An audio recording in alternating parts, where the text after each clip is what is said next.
Hello, this is Quantum Unicorn talking today about tarot reading and a little intro on what it means to me and how I read tarots and just some information on that, because a lot of people think that tarot cards, you're asking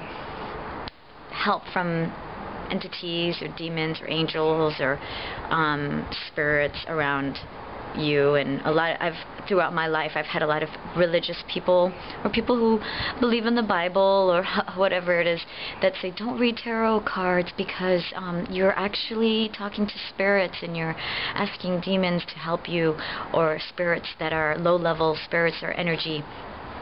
And so you're accidentally or unknowingly attracting them into your life. But I really don't believe that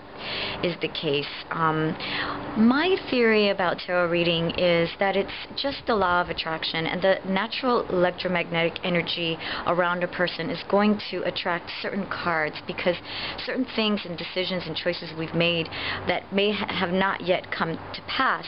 will reflect themselves in a reading, and they'll be astonishingly accurate to help you, guide you in the near future, just based off of the fact that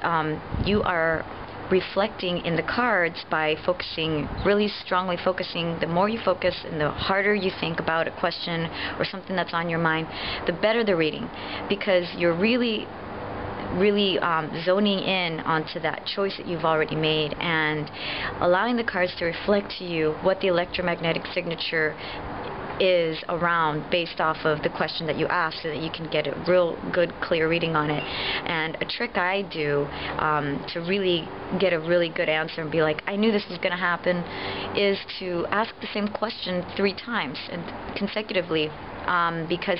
certain cards will continue to come out in the reading, regardless of whether you're doing it in an electronic tarot reading or you're doing it with the real cards. I believe that the real cards are going to give you more raw, potent energy, because you're just really channeling that energy into the cards, and you're asking, even if I'm asking the question for that person, I'm shuffling the cards for that person because that person may be on the phone asking the question, so I'm channeling their energy as I shuffle the deck. But sometimes when I'm waiting somewhere, and I'm waiting in a line, or I'm waiting to get help somewhere, I'll read cards on my app, on my computer, on my phone app, and I'll get real accurate readings there. Or if I'm at work or something and I'm stressed out and I want to ask a question, I can repeatedly ask the same question and I'll get a pretty accurate answer. So I'll do both, and but I do obviously prefer to use the actual physical cards whenever possible. But that's a little bit about what I do and how I think the tarots work, and why they do, to me, surprisingly come out with real accurate answers in the layouts. If you know how to read them and interpret them, it's almost like a puzzle, and you're solving a puzzle for somebody with the images from the subconscious, which is how I think they work. Your subconscious is sending you messages, and as the subconscious works all through icons and imagery, the cards themselves reflect certain subconscious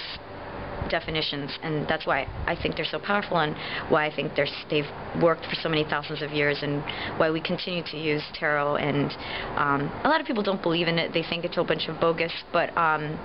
it's funny if you give it a chance and you use them, how they can help you out and keep your worried mind at bay, because some of your answers can get a clearer picture of what the future has, depending on the choices that you've made in the recent past. Alright, so thanks for listening to me. I'm Quantum Unicorn, and I'm going to show you in some next videos some of the cards and what they mean, and what they mean to me if I get them in a reading, and how I interpret them. So thanks.